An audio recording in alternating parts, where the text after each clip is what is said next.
Now, what I observed in probably more than 3 years was that green building press conferences or events weren't that much covered.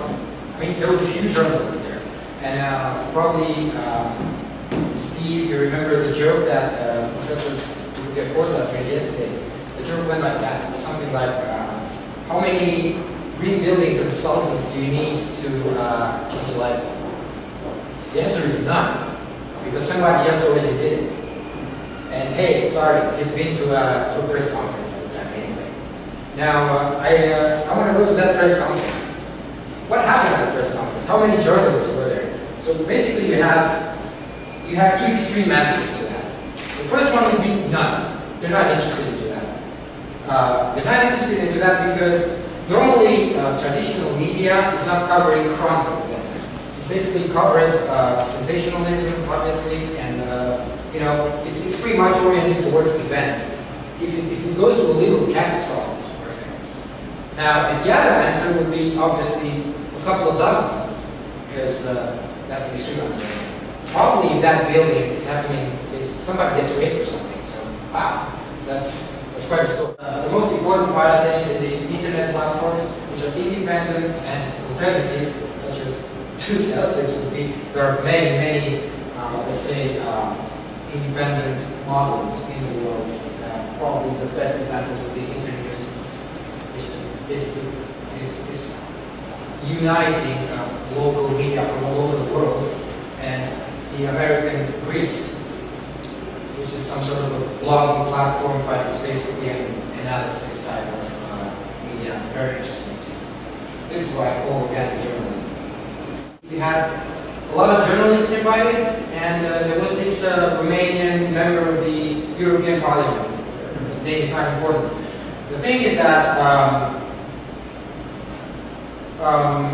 they didn't quite understand the very idea of a green building council.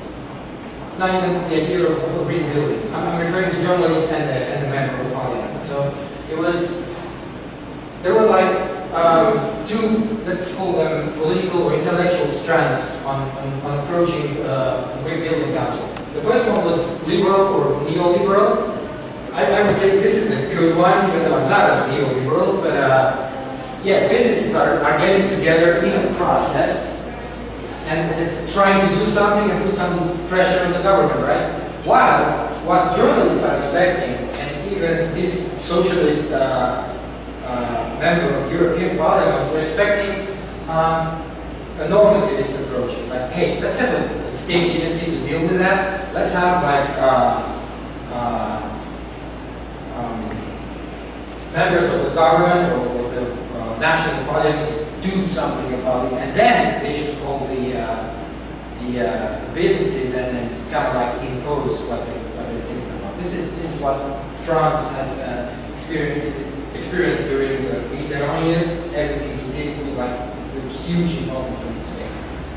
Now, they also want to know about certifications, but I don't want to go into that. There are many types of certifications. Everybody knows there's the American lead, there's PREAM, there's the German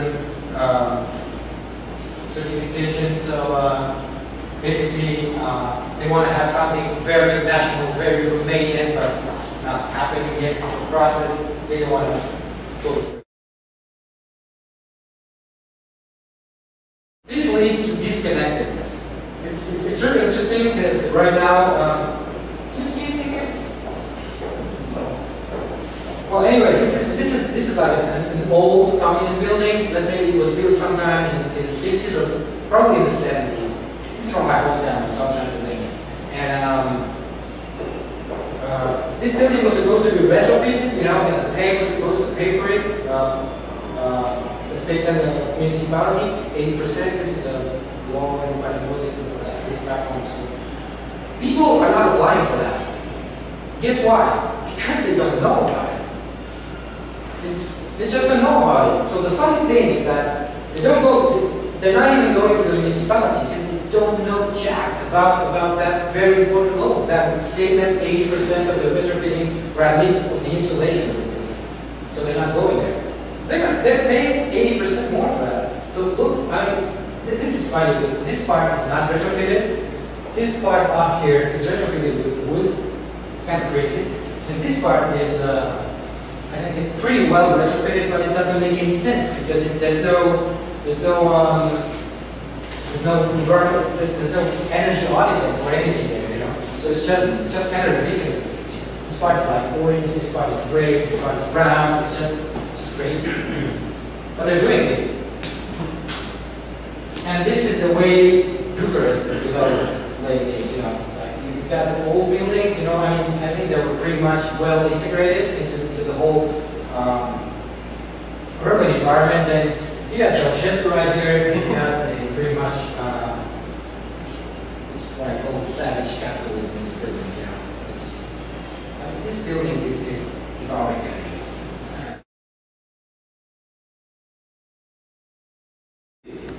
And what green buildings are, in this you can have a look later on, are normally these really fancy zero carbon, zero energy or even positive energy buildings, and buildings covered with soil and looks really green, and these like very individual things which are really nice and perhaps story for a magazine that this can happen. Passive house, the third one is already in Hungary, great.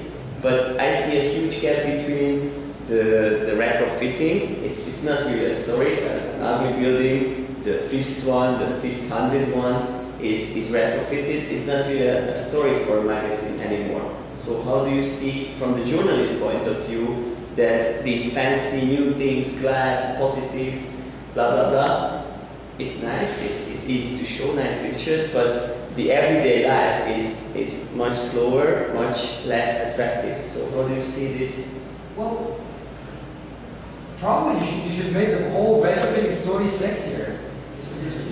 You just gotta write about it. I mean, you have to write about it. Why? Because people are losing money. And I'm talking about everyday people back home, you know. I mean, they were losing 80% of their retrofitting costs. That's an enormous amount. This is a huge story. It's a bloody story, this one, right? People are losing money. If this is not a story, what else is it?